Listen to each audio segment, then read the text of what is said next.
안녕하십니까. 자, 경찰학 랜선 스터디 5회 들어가 보도록 하겠습니다. 자, 이번 회차는 아무래도 경찰사 파트라든가 이 비교 경찰학 쪽 중심으로 해서 특히 경찰서에서 우리가 꼭 알아야 될 내용들이 있죠. 그런 걸 위주로 해서 OX 20문제를 만들어 봤습니다.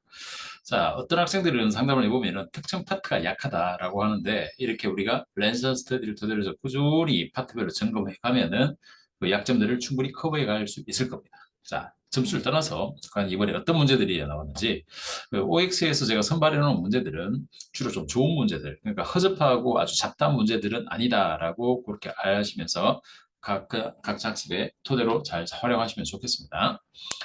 1번 조선시대 의금부에 자 고려 순군만호부를 개최한 것으로 이런 문제 보면 거의 뭐 국사 문제 같죠. 네, 그러나 중요한 건 우리 경찰에 필요한 작용들인데 순군만호부를 개칭하였다라는 것. 그러니까 순군만호부에서 조선시대 의금부로 가고 이런 식으로 넘어가게 되는 거죠. 네, 그래서 특별 범죄를 담당하였다. 그러니까 뭐 우리가 역사적으로 순군만호부가 한국인에게는 좋은 이미지는 아닙니다. 네, 몽고족의 침략적 개념 기능으로 작용했었으니까 네, 참고로 보시고 2번 일본 가계 결정에 따라서 김홍집 내각은 자 사실 김홍집 내각 1차, 2차, 3차 쭉 있습니다만 이럴 때 보통 우리 경찰사에서 이야기하는 김홍집 내각은 바로 언제냐 1894년에 갑오개혁 당시에 그 김홍집을 의미합니다. 국사처럼 디테일하게 1차 내각, 2차 내각, 3차 내각 구별하지 않으셔도 됩니다. 네, 그래서 법무아문 소속으로 바꾼 것이 아니라 법무아문으로 하려고 하다가 내무아문 소속으로 변경이 돼서 들어왔었죠. 이거 나중에 경무청을 새로 만들 때도 내부 소속으로 가게 됩니다. 그러니까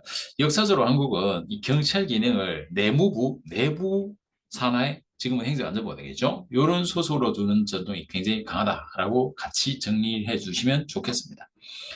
3번에 1895년에 내부 관제를 제정하여서 내부죠. 내부 대신에 지휘감독권을 증가했고 1896년에 바로 규칙으로서 작용법적 근거를 지방경찰입니다. 지방경찰. 지방경찰의 작용법적 근거라는 점을 주목하고 계셔야 됩니다.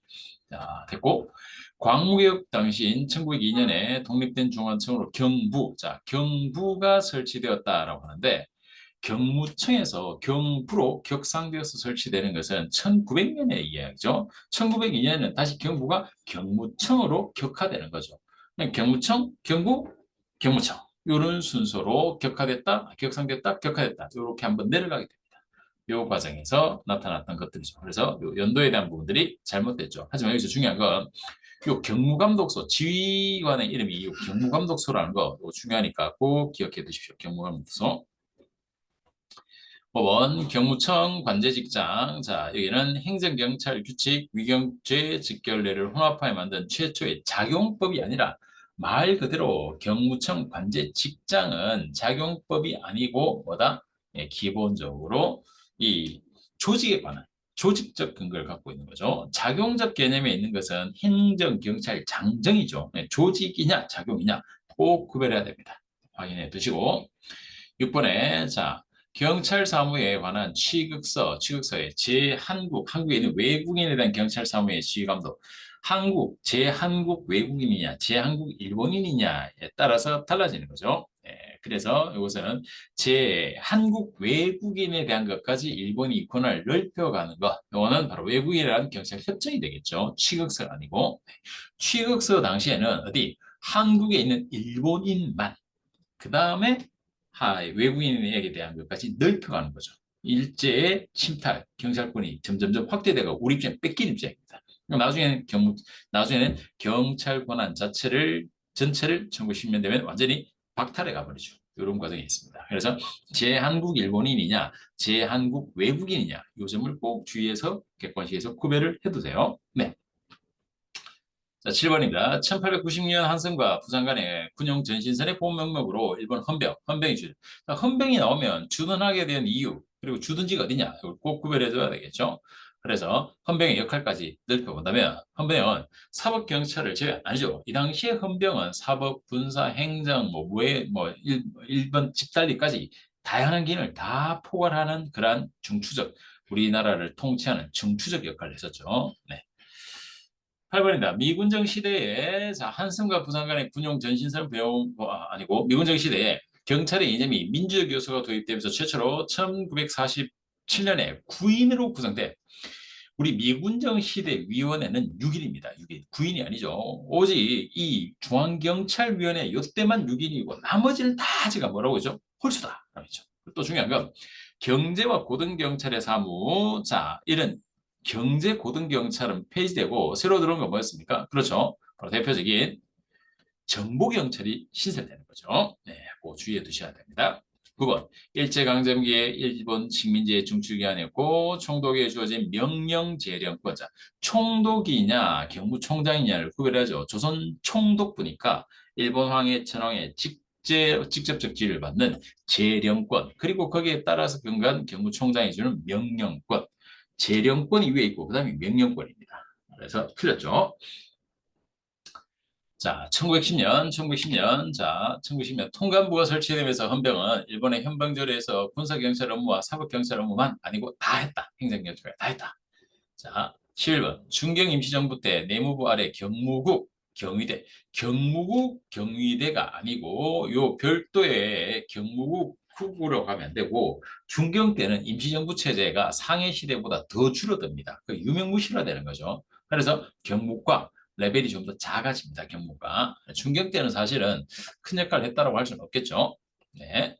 자, 그 다음 12번에 미군정 시기에 소방 업무를 민방위본부로 이관하고 경제경찰과 고등경찰을 폐지하는 등 비경찰화. 한국의 비경찰화는 바로 이때죠. 프로이센, 독일식 비경찰화는 2차 대전 이후라면 한국은 바로 미군정 때라고 볼 수 있는데 비경찰화 하면서 주의할 것은 바로 여기에 있는 것처럼 소방과 민방위본부를 이관하는 것이 아니라 소방 업무를 민방위본부로 넘어가게 된 건 나중에 해방 이후에 1975년의 이야기고 이 당시에는 이관 안 하죠. 하지만 경제와 고등경찰은 폐지됐다는 점, 정보경찰은 신설된다는 점, 이런 것들은 주의해 두셔야 되겠습니다. 13번. 정부 수립 이후에 1991년에 경찰의 특징으로 해양, 전투경찰, 소방 업무가 경찰본부에서 추가되었었다. 자, 소방 업무가 75년에 빠지죠. 네, 소방이 빠집니다. 그걸 주의해 두시고 현대경찰사 연표, 팩트경찰학에다가 현대경찰 연표 표로 딱 정리를 해드렸으니까 꼭 참고하셔서 외우고 계셔야 되겠습니다. 그럼 14번에 자 무장공비 침투 121 사태. 자 종로 자문 검무소에서 무장공비를 사는 자 막아낸 최규식 경무관과 정정수 경사 같은 경우에 호국 인본 문화 이렇게 해서 표상을 갖는 것이 아니라 무장공비를 막았으니까 호국의 표상으로 가는 거죠. 호국의 표상입니다. 호국 인본 문화경찰까지 가는 것은 가장 유명했던 차일력 경무관이죠. 차일력 경무관 바로 천연사의 문화재 지킴이 지리산 근처에 절들을 불태우지 않고 지켰다. 이런 점이 바로 문화경찰이죠. 네. 자, 다음 15번. 안병화 치안감은 5.18 민주화 당시, 네, 그렇죠. 요 민주화 당시, 바로 택시 드라이버, 송강호의 택시 드라이버에 나오듯이.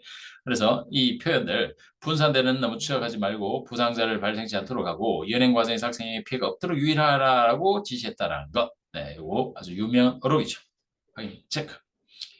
16번입니다. 로버트 필, 아주 유명하죠. 로버트 필, 영국 경찰의 아버지 로버트 필은 경찰을 통해 원리를 경찰의 경찰 목적 달성하는 데 필요하다면 적극적이 아니라 필요 최소한도, 이때부터 벌써 필요 최소한의 논리, 비례 원리를 사용하고 있죠.